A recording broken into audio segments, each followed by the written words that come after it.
Rencana besar pengadaan 105.000 unit mobil pickup impor dari India oleh PT Agrinas Pangan Nusantara yang disebut akan digunakan untuk mendukung program Koperasi Merah Putih kini menjadi sorotan tajam. Di atas kertas, pihak Agrinas mengeklaim langkah ini sebagai bentuk efisiensi anggaran. Namun di balik klaim tersebut, gelombang kritik justru bermunculan. Indonesia Corruption Watch atau ICW mengendus adanya sejumlah persoalan serius dalam rencana impor besar-besaran ini. Mereka menilai skema pengadaan tersebut berpotensi membuka celah korupsi jika tidak diawasi secara ketat. Kebijakan impor ini juga dinilai mengorbankan peluang besar bagi industri otomotif dalam negeri.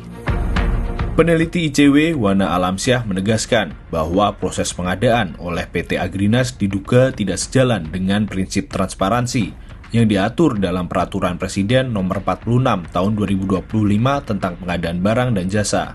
Pertama, pengadaan yang dilakukan oleh PT Agrinas Palma Nusantara tidak sesuai dengan Peraturan Presiden Nomor 46 Tahun 2025 tentang pengadaan barang dan jasa, yakni prinsip transparansi. Prinsip tersebut penting dilakukan untuk mencegah terjadinya korupsi. Salah satu mekanismenya adalah dengan menginformasikan melalui website PT Agrinas. Per hari ini, ICW tidak melihat adanya situs resmi dari PT Agrinas Palma Nusantara yang menyampaikan informasi mengenai pengadaan mobil yang berjumlah 105.000 unit. Kedua, berdasarkan sejumlah riset yang dilakukan oleh ICW, pengadaan barang dan jasa merupakan sektor yang paling rentan untuk dikorupsi.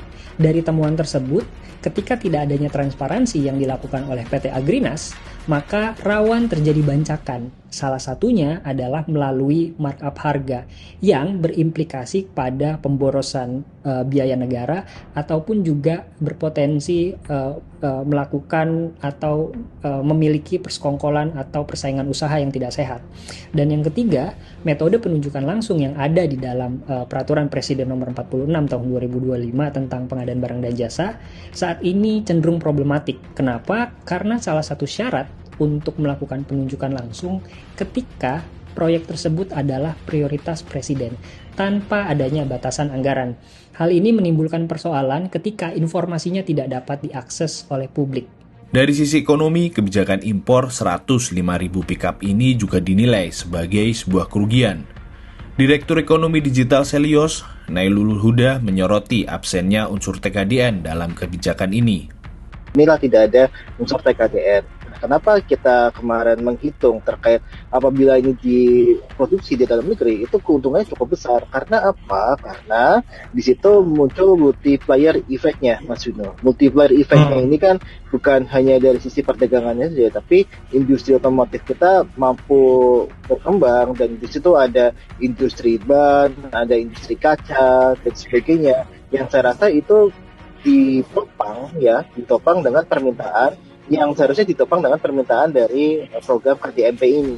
Menurutnya, apabila 105.000 unit kendaraan tersebut diproduksi di dalam negeri, akan muncul multiplier effect atau efek ganda yang keuntungannya sangat besar.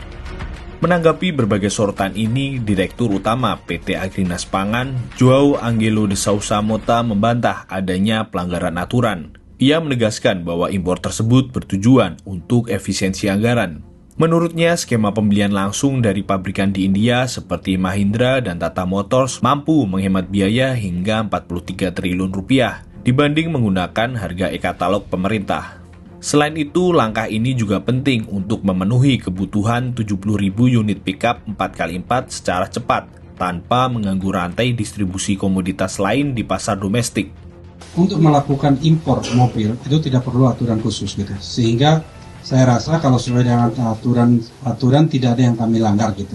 Bulan Oktober, di mana itu ada kesepakatan 4 menteri menunjuk Agrinas sebagai pelaksana, dia menghabiskan sekitar 90 triliun untuk pengadaan sarana prasarana termasuk mobil maupun pembangunan fisik gerai-gerai kooperatif.